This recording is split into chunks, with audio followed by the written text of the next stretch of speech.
মন চেয়েছে আমি হারিয়ে যাব তোমার সাথে। আসসালামু আলাইকুম।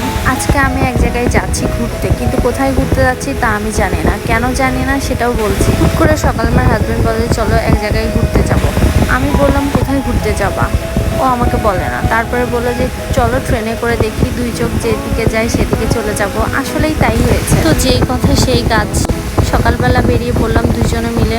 সাথে অবশ্য আরেকজন ছিল, আমার ছোট বাচ্চাটাও ছিল। আমি ওকে বারবার জিজ্ঞাসা করছি আসলে আমরা যাচ্ছি কোথায়, ও আমাকে বলে না। এখন আমি কি করব? এই জন্য অপেক্ষায় রইলাম আসলে যাচ্ছি কোথায়। প্রকৃতির মাঝে কেন জানি মিশে যাচ্ছি। প্রকৃতির ভিউগুলো কি সুন্দর, তাই না? আমার জাস্ট খুব ভালো লেগেছে এই ভিউগুলো। আমি এইগুলো খুব দ্রুত ক্যাপচার করে নিয়েছি। একটা কথা জানেন তো, সৎ কাজ আর সৎ চিন্তা আপনার মনে অদ্ভুত এক আত্মশক্তির পরিচয় ফুটিয়ে দেয়। সৎ শক্তি এমন একটা শক্তি যে আপনি অসম্ভবকেও সম্ভব